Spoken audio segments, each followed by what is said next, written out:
नमस्कार मंडळी, शुभ रात्री. ॲक्च्युली रात्रीच्या तर लगभग 10:30 वगैरे वाजलेत आणि सगळ्यांचं आंघोळ झाले, जेवण झाले. दिवसभर ॲक्च्युली संवर्धनाचं काम सुरू होतं आणि त्याच्यानंतर आत्ता जेवण झाल्यानंतर रात्री थोडं पोवाडे आहेत, भजन वगैरे असेल, जे काय असेल, थोडासा थकवा घालवण्यासाठी इथे एक अरेंजमेंट केलेली आहे. तर त्याचा आता आनंद घेऊया. सगळ्यांना आजच्या संगमरत्न फाउंडेशनच्या आपल्या प्रचितगड श्रमदान मोहिमेसाठी आपला हा पहिला दिवस आपण सगळा समाप्त करून आजच्या या मंदिरामध्ये आपण भेटलोय.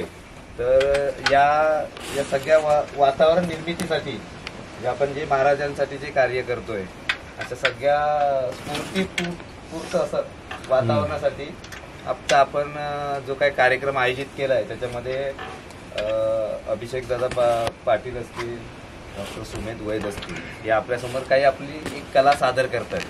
ते आपण सगळ्यांनी त्यांना एक चांगला प्रतिसाद देऊन आपण शांत चित्तेने ऐकाल अशी मी अपेक्षा व्यक्त करतो. आणि हा रंगमंच, हा मंदिराचा रंगमंच त्यांच्या हवाले करूया. त्याच्या सगळ्यात पहिलं आपण डॉक्टर सुमेध वैद आपल्यासमोर काही अभिवाचन नाट्य स्वागत नाट्य सुगत आपल्यासमोर सादर करतील. तर त्याला चांगला रिस्पॉन्स देऊया, आपण चांगल्या व्हिडिओज काढूया आणि जास्तीत जास्त शेअर करण्याचा प्रयत्न करूया. तर त्यांना मी सरांना विनंती करतो की तुम्ही आपलं सादरीकरण करावं. धन्यवाद. वा, टाळ्या. डॉक्टर सुमेध वैद्य, मी बसूनच सादरीकरण करणार. हे अभिवाचन आहे, त्यामुळे उभं राहतो. ओके. आजची मोहीम जी काय आज दिवस आपला केला तो एक तर अर्धा दिवस बरेच जण दमले, वेळ बराच गेला, पण तरी सुद्धा मला असं वाटतं बऱ्यापैकी आपण मोहीम केलेली आहे, बऱ्यापैकी काम झालेलं आहे.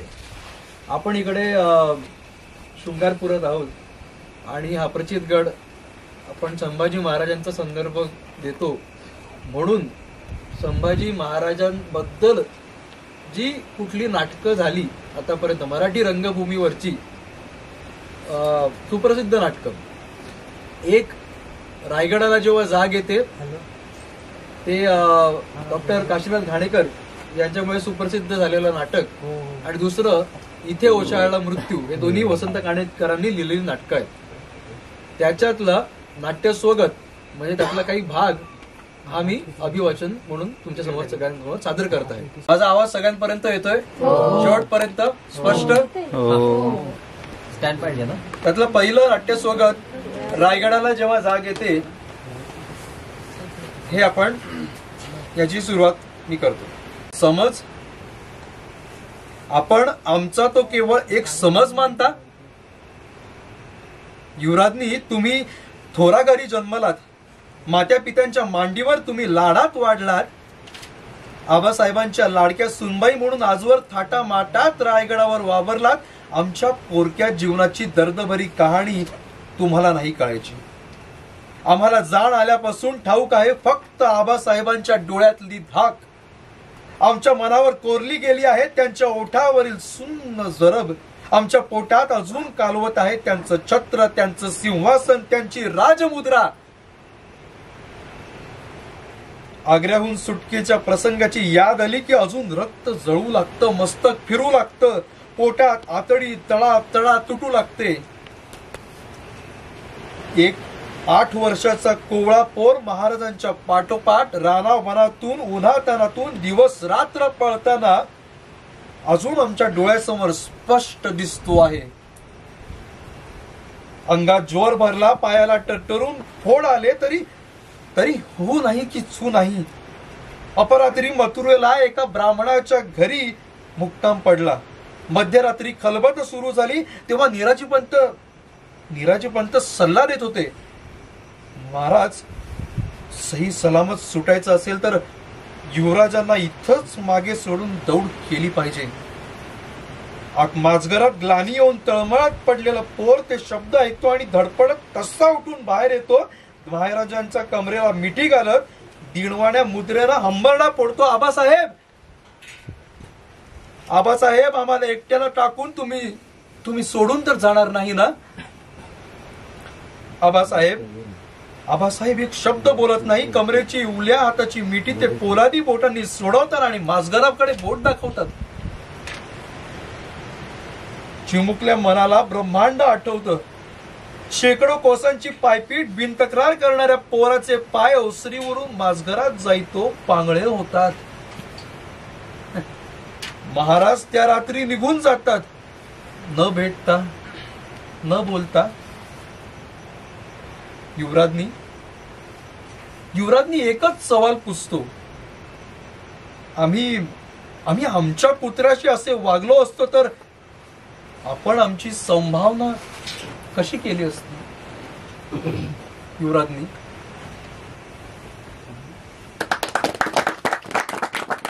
रायगडाला जेव्हा जाग येते त्यातला हे सोगर होतं. देश धर्मभर मिटने वाला शेर सिवा का छावा था, महापराक्रमी परम प्रतापी एकही शंभू राजा था. आताच डॉक्टर साहेबांनी अतिशय उत्कृष्टरित्या त्यांचं सादरीकरण केलेलं आहे. म्हणजे शंभू राजांच्या देहातून पडलेल्या रक्ताच्या थेंबा थेंबातून इथं मावळा तयार झाला आणि त्या मावळ्यानं औरंगजेबाला या मातीत त्याची इथंच कबर बांधलेली आहे. म्हणजे छत्रपती संभाजी महाराज आपल्यासाठी प्रेरणेचा प्रेरणास्त्रोत आहेत. आणि आज या छत्रपती संभाजी राजांच्या पदस्पर्शाने पावन झालेल्या प्रचितगडावर आम्ही जमलेलो आहोत. या शृंगारपुरामध्ये छत्रपती संभाजी राजांचा पदस्पर्श झालेला आहे. येसुबाईंचं लहानपण या शृंगारपुरात गेलेलं आहे आणि ही स्वर्गाहून उच्च स्थानावर असलेली ही भूमी आहे आणि त्या भूमीमध्ये आम्ही जमलेलो आहोत. आणि हे शिवकार्य आपण करत आहोत. छत्रपतींच्या गडकोटांचं काम आपण करत आहोत. ते जतन करण्याचं, ते संवर्धन करण्याचं आणि पुढच्या पिढीपर्यंत घेऊन जाण्याचं काम आपण करत आहोत. आणि या काम करत असताना या मोहिमेच्या आजच्या दिवसाची ही शाहिरी रूपानं सेवा किंवा पोवाड्याच्या माध्यमातून शिवशंभूंचा जागर घालण्याची तुम्ही संधी मला दिली आहे, त्याबद्दल सर्वप्रथम मी तुमचे आभार व्यक्त करतो. आणि जेवढा काही वेळ आपल्याकडे आहे तेवढ्या वेळापर्यंत आपण पोवाडे आणि शिवगीतं सादर करण्याचा प्रयत्न करूयात. कोरस आपल्याकडे नाही, त्यामुळे आपल्याकडे पिंटादाला माहिती आहे गड किल्ल्यांवर आपला कार्यक्रम असला की कोरस आपल्याकडे नसतो आणि कोरस म्हणजे आपले सगळे प्रेक्षक असतात. त्यामुळे फक्त मी गाणार नाही, तुम्हाला सुद्धा काय करायचे आहे, सोबत करायची आहे. करतुंड महाकार्य सूर्यकोटी समप्रभ निर्विघ्नं कुरु मे देव सर्व कार्येषु सर्वदा. माझी या रक्तात काही शूर शिवाचा अंश आहे. माझी या रक्तात काही शूर शिवाचा अंश आहे. तानाजी येसाजी बाजींचा तोच माझा वंश आहे.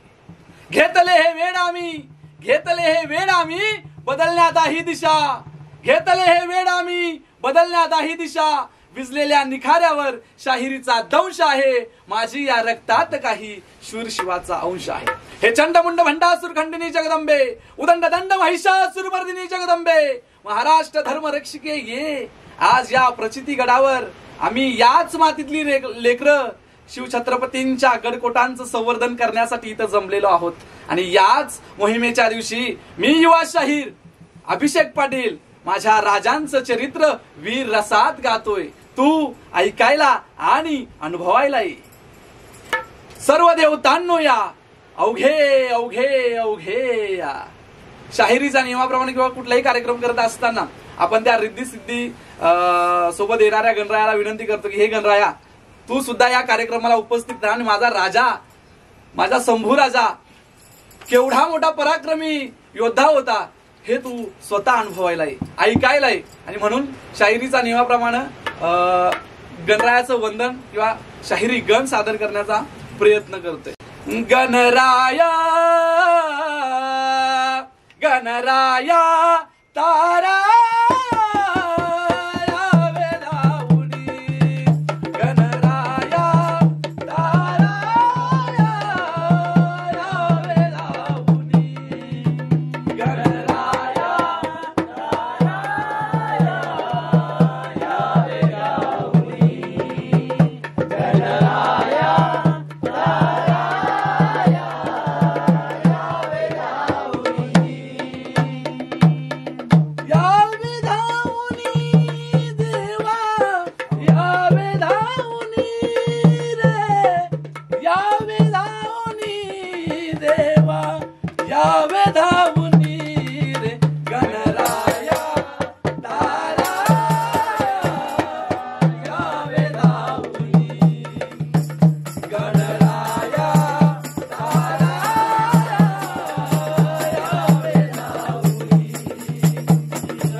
म्हणजे गण कमी केला, कारण जास्तीत जास्त पोवाडे आपण ऐकूयात.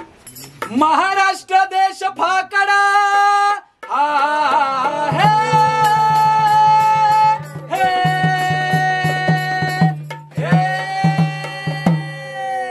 महाराष्ट्र देश फाकडा, महाराष्ट्र देश फाकडा, वरुण रांगडा सह्याद्रीकडा, वाहतो झरा अमृताचा, वाहतो झरा अमृताचा, वाहतो झरा अमृताचा, सदा खोऱ्यातून ममतेचा, सदा खोऱ्यातून ममतेचा, वाहतो ममतेचा, वाहतो विचार समतेचा, वाहतो विचार समतेचा, वाहतो विचार समतेचा. धन्य धन्य शिवाजी राजा,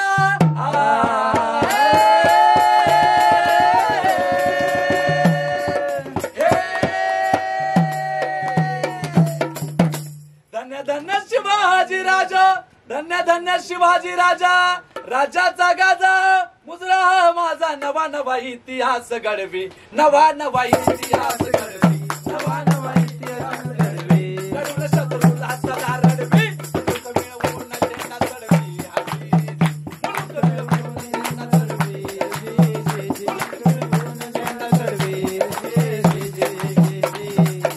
आणि या माझ्या राजाला घडवणाऱ्या मासाहेब जिजाऊ त्या कशा होत्या? ओम नमो भवानी माते,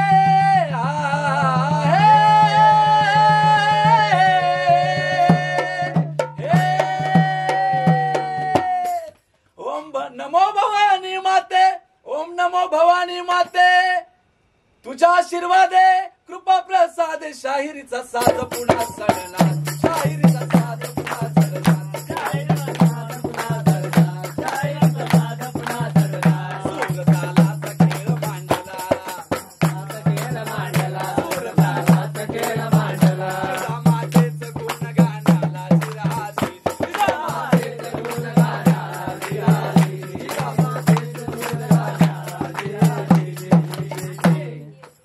भवानी रूप देवीच तशी जिजा माऊली, तशी जिजा माऊली, तशी जिजा माऊली, स्वराज्याच्या रक्षणासाठी केला मावळा घडा, शिराजी शिराजी.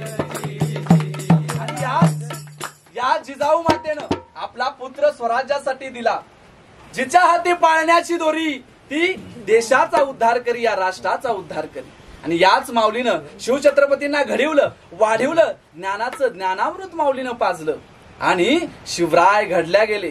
पण शिवरायांचं स्वराज्य वाढत होतं, शिवरायांचं स्वराज्य पुढं मार्गक्रमण करत होतं. एका पाठीवर एक शिवराय गडकोट घ्यायला सुरुवात झाली होती. पण कुणाच्या तरी तिकडे डोळ्यात स्वराज्य खुपायला सुरुवात झालं होतं.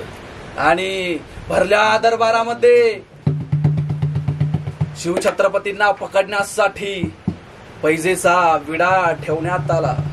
सवाल विचारण्यात आला, कौन जाएगा शिवाजी को पकडने के लिए? सगळा दरबार शांत झाला. कुणाची हिंमत होत नव्हती शिवरायांना पकडायला येण्यासाठी. का? कारण त्यांना माहिती होतं शिवरायांना पकडायला जायचं म्हणजे वरचं तिकीट काढूनच यायला लागतंय.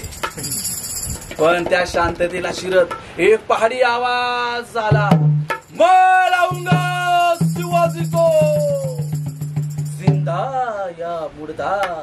आणि कोण होता तो सरदार? ऐकूयात पोवाड्याच्या माध्यमातून. ओम नमो जय श्री जगदंबे,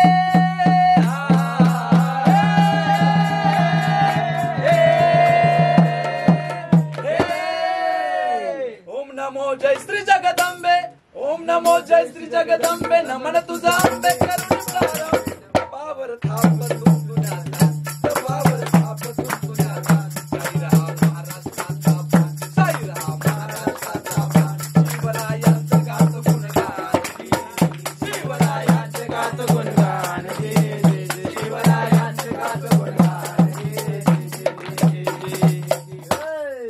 आणि अशा या माझ्या राजाला पकडण्यासाठी खानानं विडा उचलला आणि निघाला. तो कसा? अफजल होऊन दंग, हा रे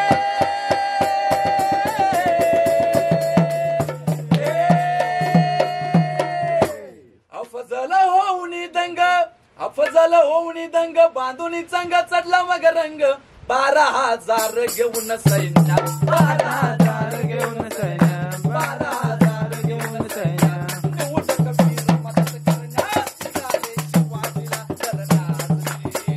निघाले शिवाजीला धरण्यास आणि खान निघाला. खान तुळजापुरात आला. खानाच्या डोक्यात एकच विचार चाललेला, मी शिवाजीला पकडणार कधी, मी शिवाजीला धरणार कधी. आणि तुळजापुरात आल्यावर काय झालं? तुळजापुरात आल्यावर माझ्या आई भवानीचा, तुळजा भवानीचा गोंधळ त्याच्या कानावर पडला. तो कसा होता? उधळ उधळ आम्ही गोंधळी गोंधळी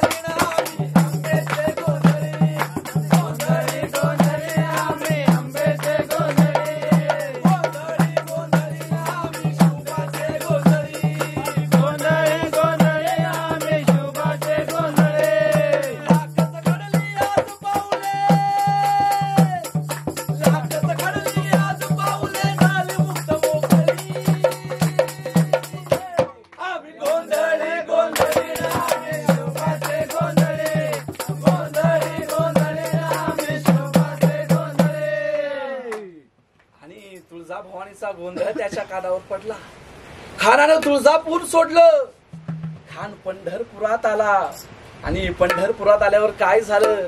माझ्या पांडुरंगाचा गजर त्याच्या कानावर पडला. वारकरी टाळकरी जमा झाले होते पंढरपुरामध्ये आणि गाऊ लागले होते काय? ज्ञानोबा माऊली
पाहिजे काय?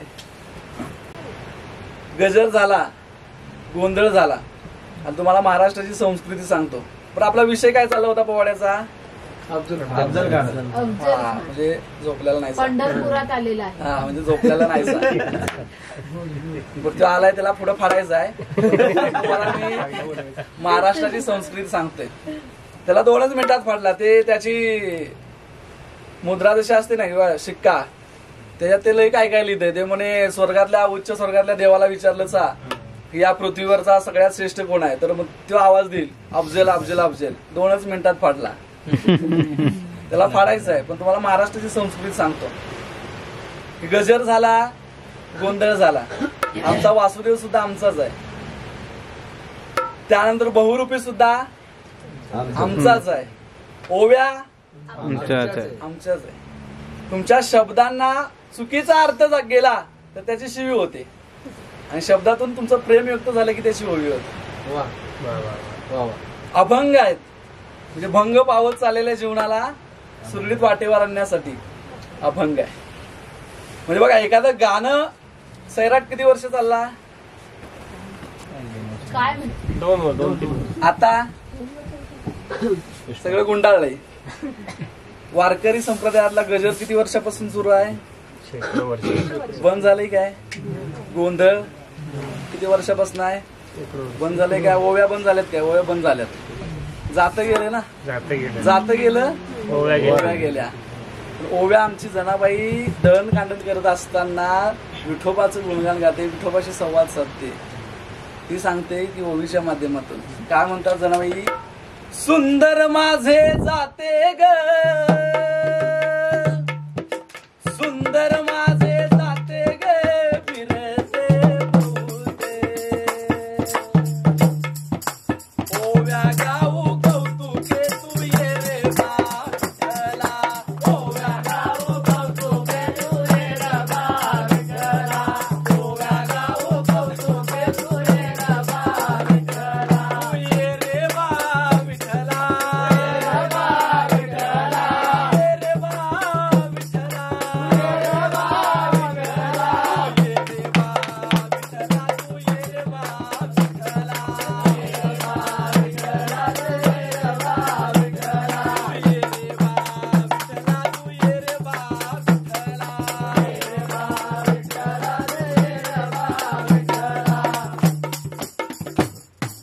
जनाबाई आमच्या काय सांगतायत ओव्या सांगतायत आमचा बहुरूपी माहितीये का आमचा वासुदेव दुपारी आमचा सकाळी येतो का कारण झोपी गेलेल्या समाजाला उठवण्यासाठी आमचा वासुदेव सकाळी येतो तो काय म्हणतो मध्ये आला वासुदेव टाळ वाज छुमछुन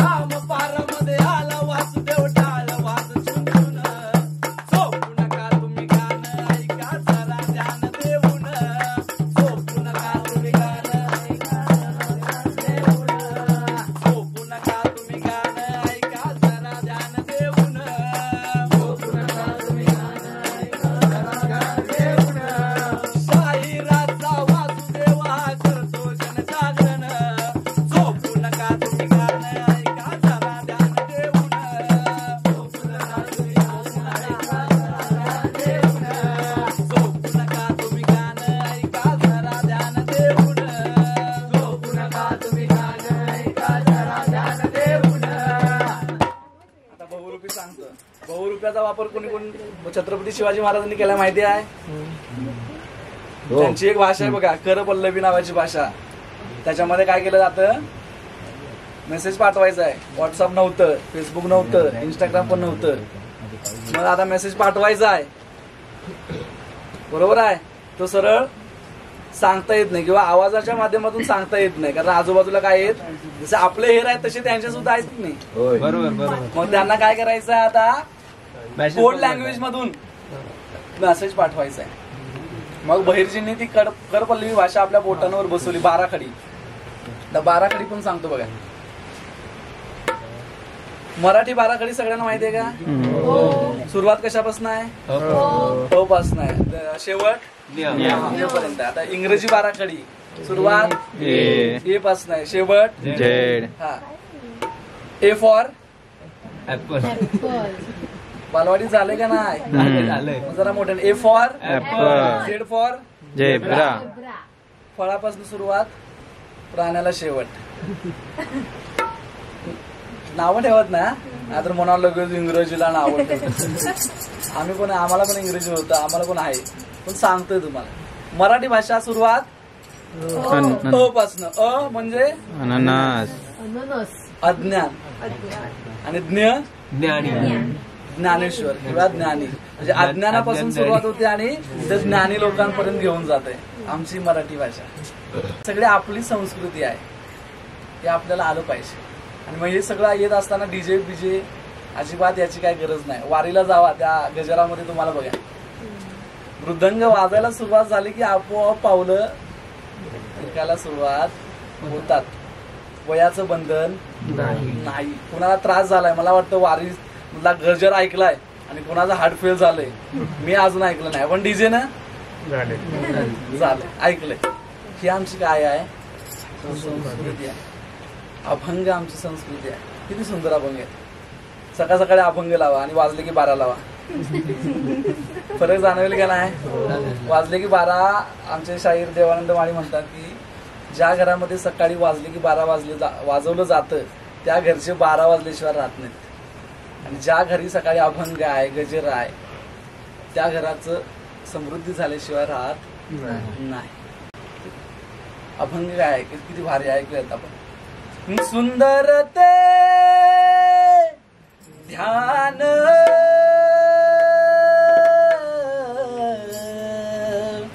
उभे विटे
वाजल्या.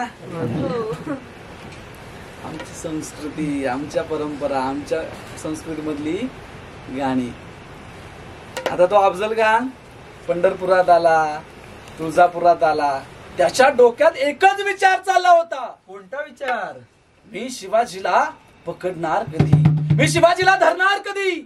पण इकडे गडावरती माँसाहेब जिजाऊ त्या जगदंबेला प्रार्थना करतायत. आई जगदंबे, त्या क्रूर कानाच्या बेटीसाठी माझं बाळ जाते जगदंबे, त्याला यश दे. आणि अखेर राजांची आणि त्या खानाची भेट ठरली. कुठे म्हणाल? प्रतापगडाच्या पायथ्याशी. आणि राजांची आणि त्या खानाची भेट झाली. ती कशी म्हणाल? कशी कशी? आलिंगन दिलं राजाला, आलिंगन दिलं राजाला, कप्तान दाबी म्हणाला, वार कट्यारी जतन केला, पाठीवर भाव घातला, राजाने डावळ केला, वागणं केलं वरला, ओढिले त्याच्या उदराला, कोथळा बाहेर काढिला, लगकिया म्हणून खान तो थोडी प्राणाला दी, थोडी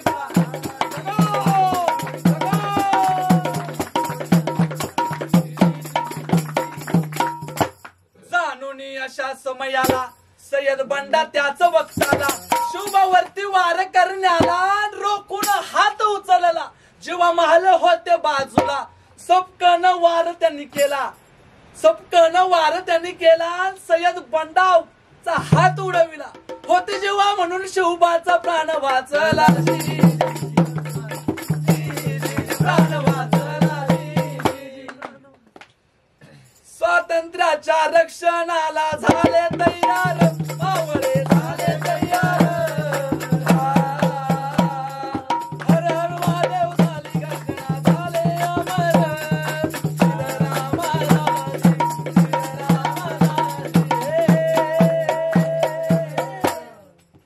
छत्रपती शिवाजी महाराज की जय. धर्मवीर छत्रपती संभाजी महाराज की जय. हर हर महादेव. झोप आली? चालू ठेवू का संपू? बर, कोण झोपले का काय? कोण जमले? बर, असू द्या असू द्या. आपण काम करून थकलेलो आहोत. मी बाहेरच्या कार्यक्रमाला गेलो की तिथली पहिली झोपलेली बघणार आणि त्यांना पुढे घेते. का माहितीये का? आता आपण काम करून थकलोय, बरोबर आहे, साहजिक काही झोप येणार आहे. पण हे मंडळाचे काही काही लोक कार्यक्रमाला येणार, स्पेशल खुर्चीत बसणार, असंच झालं पाहिजे आणि मग शाहिराची माप काढत बसणार. मग अशी झोपलेली गावली मी पुढे बोलून घेते. का माहितीये, या लोकांना ऑर्केस्ट्रा लावल्या ही चपलं टाकून बसत्यात आणि शाहिराचा प्रोग्राम म्हटलं की कुठंतरी उभं राहणार शेड सारखं असं आणि म्हणणार काय जागा नाही म्हणून मग पुढे घेऊन उभं. आता मला सांगा, छत्रपती शिवरायाने अफजल खानाला मारला का फाडला? फाडला शिवरायांनी अफजल खानाला फाडला. शिवरायांनी अफजल खानाला फाडला.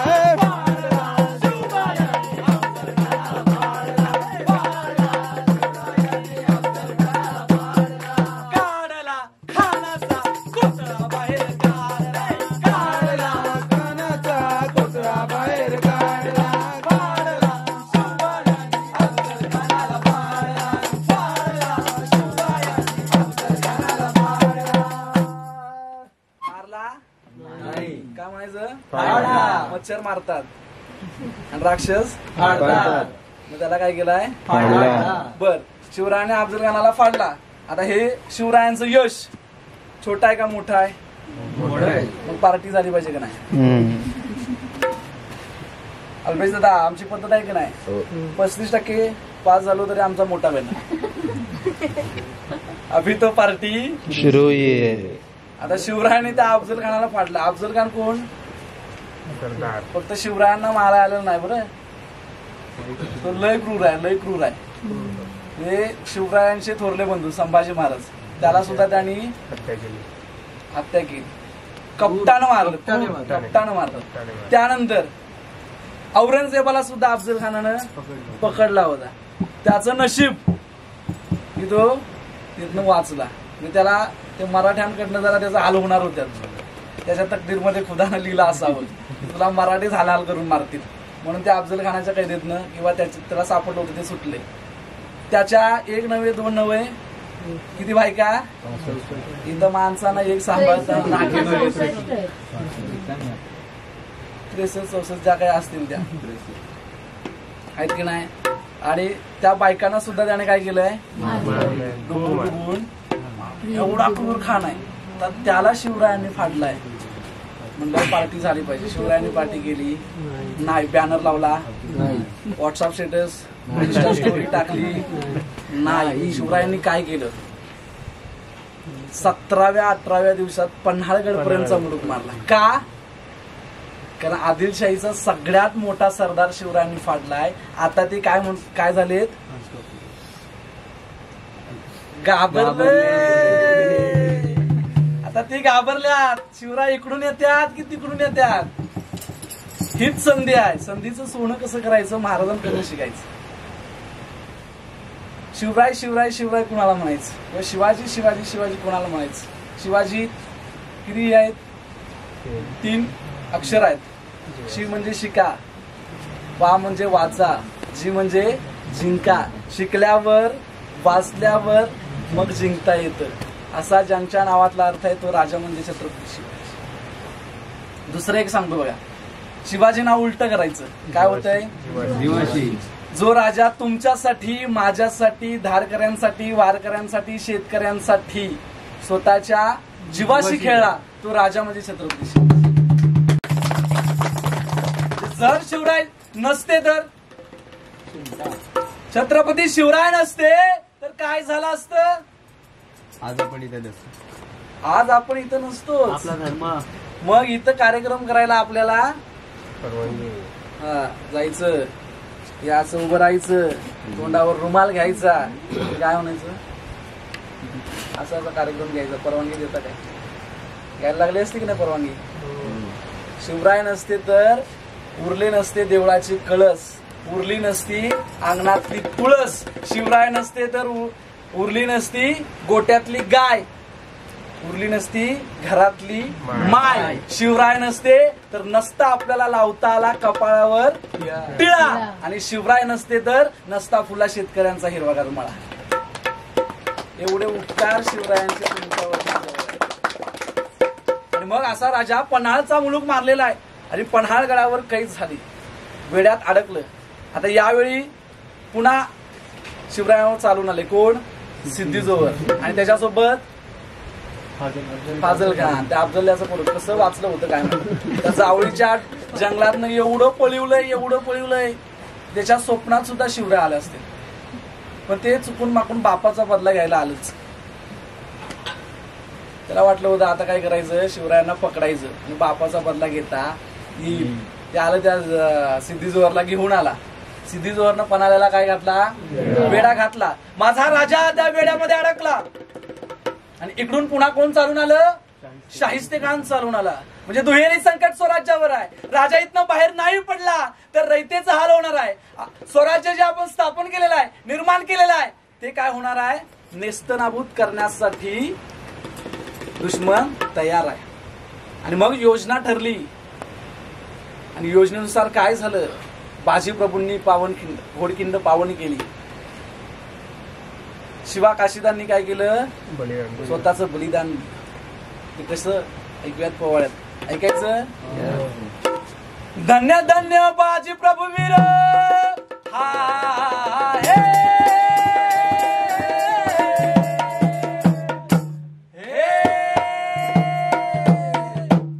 धन्य धन्य बाजी प्रभुवीर, धन्य धन्य बाजी प्रभुवीर, रणधुरंदर शूर बहादर तसा तो जगजगता तसा तो जगजगता तसा तो जगजगता.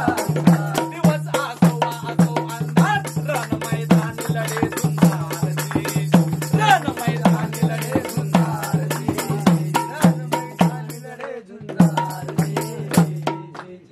पन्हाळ्याला वेढा पडलाय. मे गेला, जून गेला, अर्धा जात आला आणि आता शिवरायांना योजना आखायची.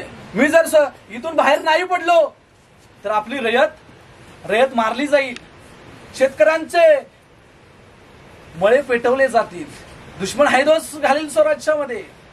आणि मग अशा वेळी काय झालं? शिवरायांनी विचार केला आणि कधी कधी म्हटलं जातं बघा, शक्तीपेक्षा युक्ती श्रेष्ठ. शिवरायांनी युक्ती आखली. आपल्यासारखा दिसणारा कोण? शिवाजी काशीद यांना बोलवून घेतलं. शिवा काशीदांना राजे म्हणतायत, शिवा आमचं रूप घेऊन त्या सिद्धी-जोहरला भेटायला जातोस? शिवा काशीद म्हटले नाही 5 एकर जमीन द्या, एवढं रक्कम ब्लँक चेक द्या, मग मीच लिहितो, मीच भरून येतो. नाही, शिवा काशीद काय म्हटले राजांना? होय राजा, जातो की मी.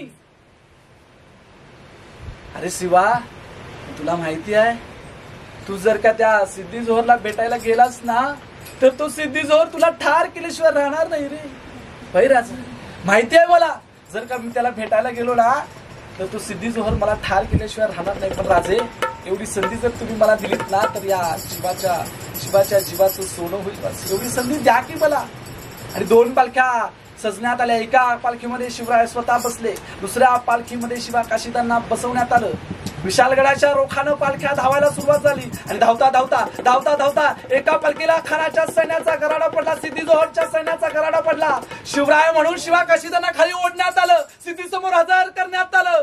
आणि रागवलेला चवताळलेला सिद्धी-जोहर म्हणतोय, सच बता तू कोण है, वरना महाराज आहे का? सिद्धी-जोहरला शिवा काशीद म्हणतायत, अरे मी शिवाजी आहे, सच बता वरना महाराज आहे का? आणि तोपर्यंत त्याचे सैनिक सांगत आले, हुजूर हुजूर, शिवाजी पळाला. मग हा कोण आहे? आणि तळपायाची आग मस्तकात गेलेल्या सिद्धी-जोहरने तलवार काढली, शिवावर रोखली, शिवाच्या पोटामध्ये खुपसली. शिवा रक्ताळा धरणीवर पडला. श्वासाबरोबर माती उंच उडाल्या मातीला शिवा काशीद सांगते झाले. काय सांगते झाले? सांगा माझ्या राजाला, हा शिवा काशीद मातीत पडला. अरे फक्त मातीत नाही पडला, या मातीसाठी पडला. म्हणजे मातीत पडणारे कैक असतात, पण मातीसाठी लढणारे, मातीसाठी मरणारे फक्त शिवरायांचे मावळे असतात. तोपर्यंत राजांनी बाजी प्रभूंना घेऊन ती घोडखिंड गाठली. घोडखिंडीमध्ये बाजी प्रभू सांगतायत, राजे शत्रुघ्नी मागावर आहे. राजे विशालगड जवळ करा. राजे तुमचा जीव वाचला पाहिजे. राजे लाख मेले तरी चालतील, पण लाखाचा पोशिंदा वाचला पाहिजे. राजे बाजी प्रभू बोलतो सक्त, कठीण आला वक्त, 300 लोक ठेवून फक्त मी विशालगड गाठा, शत्रूच्या अडवून धरतो वाटा, आणि या खिंडीचा आधार मला मोठा. जा राजे जा, तिथं पोहोचल्यावर फक्त तोफांचे 5 बार द्या, तोपर्यंत अडवून धरतो. राजांनी विशालगड जवळ करण्याचा प्रयत्न केला. तोपर्यंत बाजींनी काय केलं, बाजींनी 2 हातात 2 दानपट्टे चढवले. एकच आवाज झाला, हर हर महादेव. झोपलात? नाही. हर हर हर हर. येणाऱ्या शत्रूच्या खांडोळ्या करायला बाजीप्रभूंनी सुरुवात केली, आणि लढणाऱ्या बाजींवर इतके वार झाले की शरीरावर जागा उरली नव्हती जिथं वार झालं नाही. पण बाजीप्रभू म्हणतायत, अजून तोफेचे 5 बार झाले नाहीत, अजून मला तोफेचा आवाज ऐकायला आला नाही, म्हणजे माझा राजा सुखरूप विशालगडापर्यंत पोहोचलेला नाही, मला मरता येणार नाही. हे यमा, आलायस ना, थांब तिथंच. जोपर्यंत माझा राजा विशालगडावर सुखरूप पोहोचत नाही ना, तोपर्यंत तुला सुद्धा मला घेऊन जाण्याची परवानगी नाही. आणि लढणाऱ्या बाजींवर आकस्मित कोणीतरी गोळीचा बार झाडला, तरी सुद्धा बाजीप्रभू म्हणतात, नाही, मला मरता येणार नाही. आणि तोपर्यंत तोफांचा आवाज झालेला बाजीप्रभूंना ऐकायला आला. दडा दडा आवाज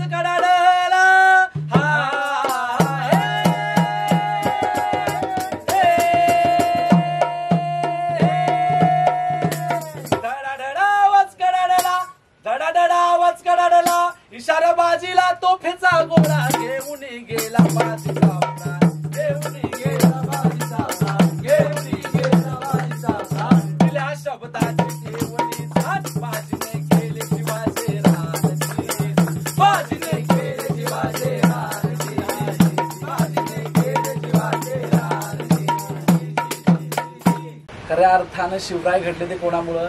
महासाहेब जिजाऊ साहेब जर नसत्या तर शिवराय घडले नसते, शंभूराजे घडले नसते. म्हणजे असं म्हटलं जातं की तिच्या आधी पाळण्याची दोरी ती देशाचा उद्धार करते. मुलगी शिकली की ती 2 घरांचा उद्धार करते, एक सासर घरचं, एक माहेर घरचं. त्यामुळं जिजाऊ साहेब होत्या म्हणून शिवराय घडले, शंभूराजे घडले.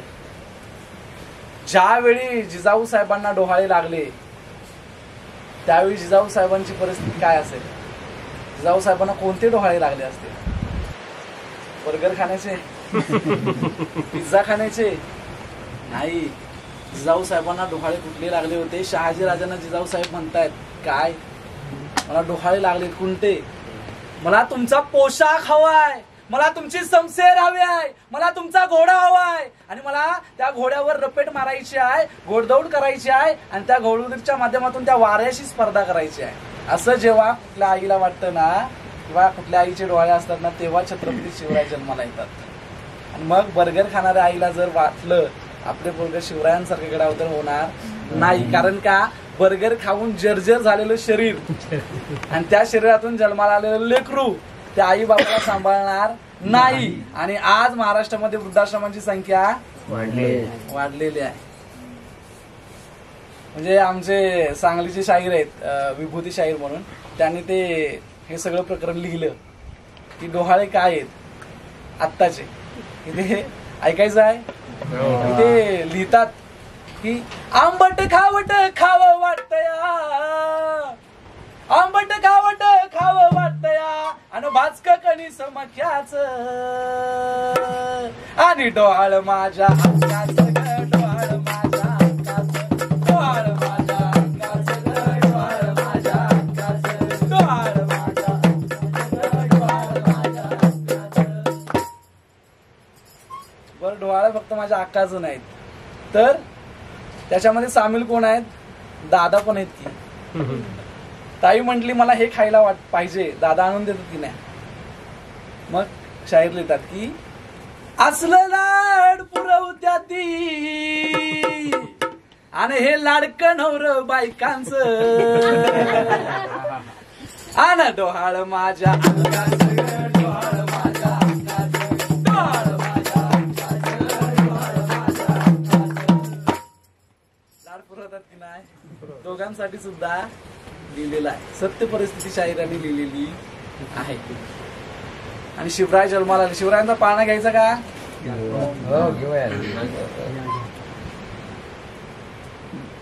शिवनेरीवर सर्व सोहळा,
नावाचा एक गजर. साऱ्यांनी काय करायचं आहे नावाचा एक गजर. आणि मग शिवराय वाळत असताना शिवरायांनी खेळ कोणते खेळले बघा. आता आमच्या लेकरांचे खेळ कोणते आहेत? Free fire. त्याच्याबद्दल न बोलणं. आणि शिवरायांचे खेळ कोणते आहेत? की जमून पोर बाळ शिवाजी, जमून पोर बाळ शिवाजी लागलाय मातीत चाळायला आणि केलाय किल्ला खेळायला हो, केलाय किल्ला खेळायला, केलाय किल्ला खेळायला हो, केलाय किल्ला खेळायला, केलाय किल्ला खेळायला हो, केलाय किल्ला खेळायला. जमून पोर बाळ शिवाजी लागलाय मातीत चाळायला, जमून पोर बाळ शिवाजी लागलाय मातीत चाळायला, केलाय किल्ला खेळायला हो, केलाय किल्ला खेळायला, केलाय किल्ला खेळायला हो, केलाय किल्ला खेळायला. दोन्ही बाजूला दोन ढिगार, दोन्ही बाजूला दोन ढिगार, दोन्ही बाजूला दोन ढिगार, दोन्ही बाजूला दोन ढिगार, दोन्ही बाजूला दोन ढिगार. रावण केलंय न्यार न्यार, रावण केलंय न्यार न्यार, केलंय न्यार न्यार. दोन्ही बाजूला दोन दोन ढिगार. ढिगार त्यावर केलंय. म्हणजे काय? शिवरायांनी बालपणात कोणता खेळ खेळला? किल्ला बनवण्याचा खेळ खेळला. दोन किल्ले तयार करायचे. एका किल्ल्यावर भगवा ध्वज लावायचा, दुसऱ्या किल्ल्यावर हिरवा ध्वज लावायचा. दोन्हीकडच्या सैन्याचं युद्ध दाखवायचं. हिरव्या ध्वजाखालच्या सैनिकांनी मरून पडायचं नाटक करायचं आणि भगव्या ध्वजाखालच्या सैनिकांनी हर हर महादेवची गर्जना करायची. दोन्ही बाजूला दोन ढिगार, दोन ढिगार, रावण केलंय न्यार न्यार, रावण केलंय न्यार न्यार, रावण केलंय न्यार न्यार. भगवा हिरवा दोन प्रकार, भगवा हिरवा दोन प्रकार, भगवा हिरवा दोन प्रकार. लागलाय सैनिक चाळायला हो, केलाय किल्ला खेळायला, केलाय किल्ला खेळायला हो, केलाय किल्ला खेळायला, केलाय किल्ला खेळायला हो, केलाय किल्ला खेळायला. आमच्या मुलांचे खेळ कोणते आहेत यावर आमचं मुलगा कुठपर्यंत जाणार आहे हे सुद्धा अवलंबून असतं. आमचं पोरगं ते छोटा भीम बघायला लागलं की ते लाडू खाण मग दुसऱ्यांचं लाडू खाणार. आता त्या छोटा भीम मध्ये काय दाखवते? इकडून उड्या मारते, तिकडे जाते. ऐक नाही, ते डोंगर चढते परत उतरते. पण आमचा तानाजीराव खरा डोंगर चढून गेलाय, कोंढाण्यावर गेलाय, युद्ध खेळलंय, स्वतः प्राणाची आहुती दिली आणि स्वराज्यामध्ये कोंढाणा. हे आमच्या मुलांना सांगता आलं पाहिजे. हे आम्ही जोपर्यंत आमच्या लेकरांना सांगणार नाहीत, मला वाटतं आपण सगळे शिवरायांच्या कार्यातली माणसं आहोत. आपल्या घरातल्या लेकरांना हे संस्कार हमखास असणार आहेत, त्यात कोणतीही शंका नाही. पण आपल्या आजूबाजूच्या लोकांमध्ये आपण हे सगळं बघत असतो. म्हणजे आपण म्हणतो बघा, शिवाजी जन्मावं पण असं जोपर्यंत वाटते तोपर्यंत आपल्या राष्ट्राचा विकास होणार नाही. आसाममध्ये बर्फुकन नावाचा एक योद्धा होऊन गेला की त्यानं ते सिंधू नदी वगैरे त्या संगमावर एक युद्ध खेळलं गेलं आणि ते त्यानं ते संगमावर खेळ म्हणजे नौदलाच्या मार्फत खेळलं. तो आता आसामचा 17व्या शतकात होऊन गेला काहीतरी. ते त्यानं युद्ध जिंकलं आणि त्याची प्रेरणा कोण राहिलंय? छत्रपती शिवाजी महाराज. म्हणजे जगातला नाही, भारतातला कोणताही व्यक्ती असू दे, त्याच्यासाठी प्रेरणास्त्रोत कोण आहेत? छत्रपती शिवाजी महाराज. आमच्या लेकरांना हे सांगता आलं पाहिजे. म्हणजे आमच्या लेकरांना हे जर नाही सांगितलं तर आमची जी लेकरं आहेत, येणारी युवा पिढी आहे, ज्यांच्या खांद्यावर आमच्या देशाचं काय भवितव्य अवलंबून आहे, ती कुठेतरी वेगळ्या वळणाला जात असताना आपल्याला बघायला मिळेल.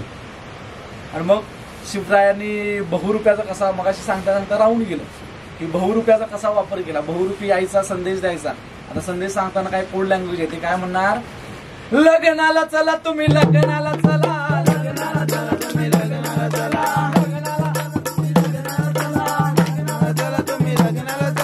टोपीवाले दादा तुम्ही लग्नाला चला, टोपीवाले दादा तुम्ही लग्नाला चला, लग्नाला चला, लग्नाला चला, लग्नाला चला तुम्ही, लग्नाला चला, दादा तुम्ही लग्नाला चला, लग्नाला चला.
आपलं तेच काम आहे की लग्नाला जायचं, त्यांना शुभेच्छा द्यायच्या आधी जेवायचं. ताटं घेऊन तयार. आणि आता तर नवीनच आलंय ते खेडेगावामध्ये भारी होतं की आपली खाली बसायला हातरायचं, पंगत बसायच्या. आणि आता तर ते खुर्ची धरूनच पुढचं जेवण, त्याला 4 घास खाऊ पण देत नाहीत. अरे उठ उठ, एवढ्यापर्यंत आम्ही आलोय. मग लग्नाला चला म्हणजे काय? लग्नाला चला म्हणजे लग्नाला चला नाही, लढायला चला. कोड लँग्वेज आहे. लख लख लख लख लख लख लखा लख लख लखा वलख लका ओळखलत का. काय करायचं आम्हाला आता? लग्नाला जायचंय म्हणजे लढायला जायचं आहे. म्हणजे अशा पद्धतीची कोड लँग्वेज शिवरायांनी, बहिर्जी नायकांनी वापरलेली आहे. म्हणजे बऱ्याच जणांना हे गीत पण माहिती नसतं. किंवा बहुरूपी म्हणजे आता गोंधळी समाज हे सगळं बहुरूप्याचं जे आहे ते त्यांनी जपत आणलेलं आहे, ते जपतायत. बाकी महाराष्ट्रामधल्या बऱ्याचशा लोकांना ते बहुरूप्याचं किंवा तर पल्लवी भाषेचं माहिती नाही. म्हणून मग मी पण हे माझ्या पोवाड्याच्या मध्ये सांगत राहतो की आपल्याला कळलं पाहिजे काय काय पद्धतीनं महाराजांनी आपल्याला हे स्वातंत्र्य दिलेलं आहे, कोणती कोणती पद्धत वापरलेली आहे. दोनच राजे इथे गाजले,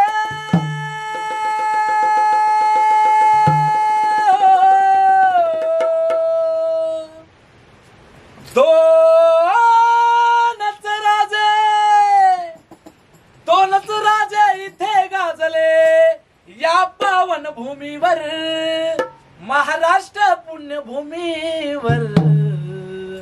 एक त्या शिवनेरीवर, एक त्या शिवनेरीवर, एक त्या पुरंदरावर, एक त्या शिवनेरीवर, एक त्या पुरंदरावर, एक त्या शिवनेरीवर, एक त्या पुरंदरावर. दोनच राजे इथे गाजले,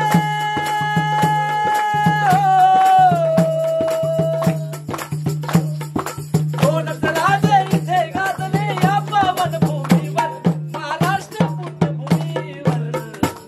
एक त्या शिवनेरीवर, एक त्या पुरंदरावर, एक त्या शिवनेरीवर, एक त्या पुरंदरावर, एक त्या शिवनेरीवर, एक त्या पुरंदरावर.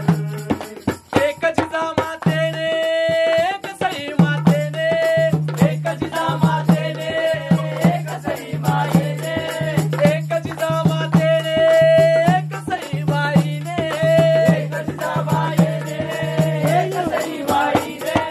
क्रांती निकारे दोन पुंकले हृदयाच्या पात्याने, क्रांती निकारे दोन पुंकले हृदयाच्या पात्याने, क्रांती निकारे दोन पुंकले हृदयाच्या पात्याने, क्रांती निकारे दोन पुंकले हृदयाच्या पात्याने.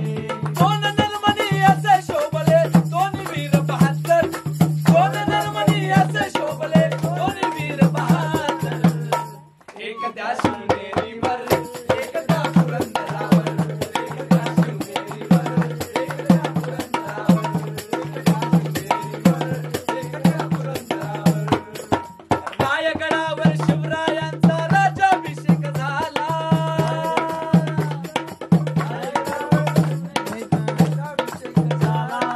रायगडावर शिवरायांचा राज्याभिषेक झाला, शिवरायांचा राज्याभिषेक झाला. स्वराज्याचा युवराज माझा शंभू घोषित केला, स्वराज्याचा युवराज माझा शंभू घोषित केला, स्वराज्याचा युवराज माझा शंभू घोषित केला. शंभू घोषित केला. निनादले दोघांच्या नावे सह्याद्रीतले डोंगर निनादले,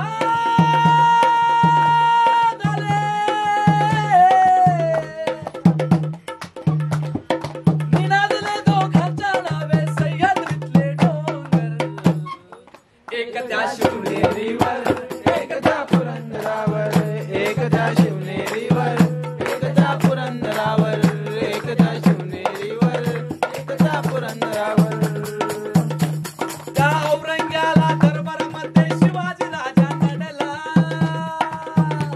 त्या औरंग्याला दरबारामध्ये शिवाजी राजा नडला, त्या औरंग्याला दरबारामध्ये शिवाजी राजा नडला.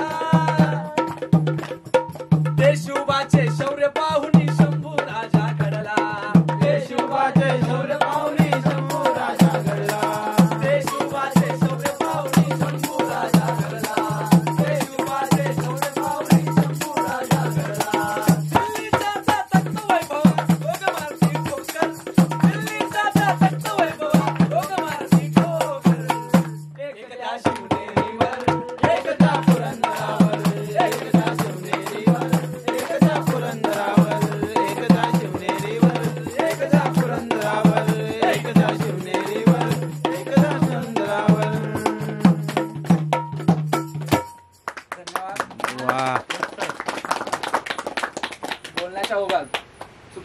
काही शब्द गेला असेल, तसा गेलेला नाही मला खात्री आहे, पण गेला असेल तर छोटा भाऊ म्हणून मला माफ करा.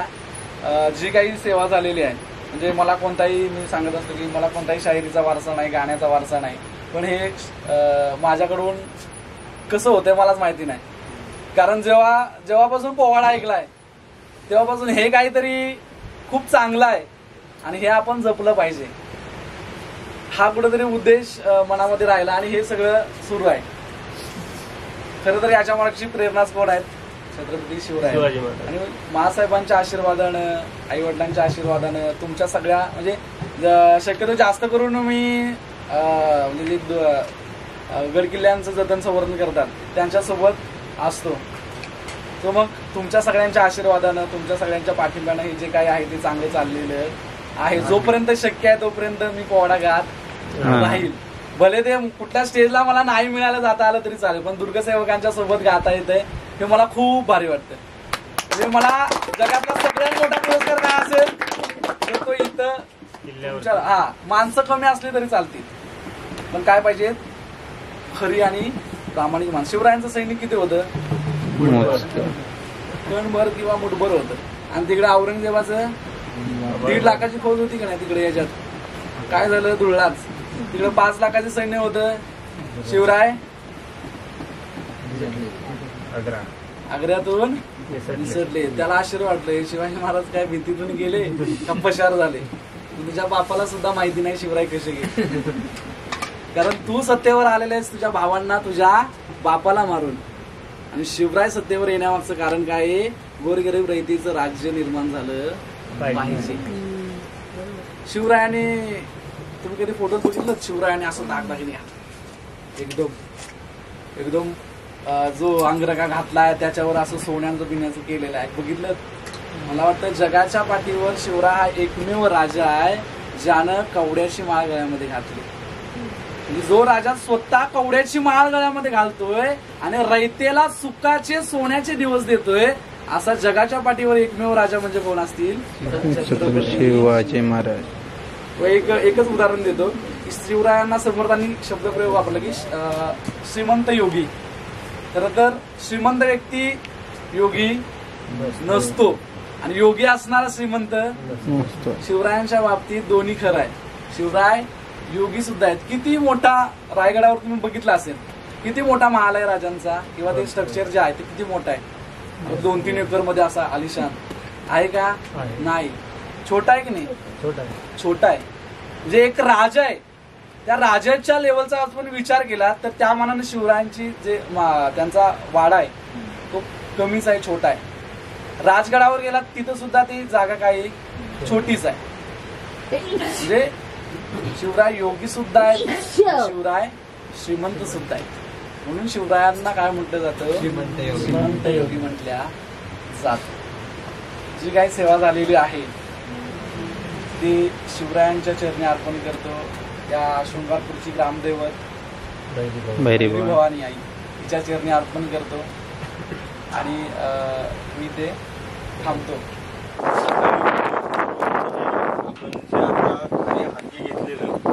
खूप चांगल्या प्रकारे आणि कमी वेळामध्ये खूप मोठी आपण मजल मारली, माहिती आहे का? कारण तो काय प्रवेशद्वार आहे आपल्या गडाचा आणि ती वास्तू म्हणजे आपल्याला दादा आपण ठरवलं पण नव्हतं.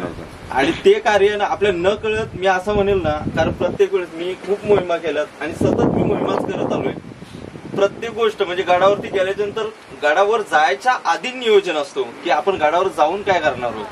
पण तुम्हाला माहितीये का आपण काय करणार होतो हे सगळ्यांना माहिती होतं. आपण टाके ते आपण म्हणजे ते माती काढणार होतो समोरचे बुरुज वगैरे, तर ते समोरचं गवत वगैरे आपण साफ करणार होतो. पण आपल्याला काय ती बुद्धा दिली असेल मला नाही माहिती देवाने, पण आपण तिथं गेलो आणि तो द्वार आपण प्रवेशद्वार आपण तो स्वच्छ करून घेतला. म्हणजे त्यातला दगड वगैरे खूप मेहनत घेतली, सगळ्यांनी खूप कष्ट घेतले त्याच्यासाठी.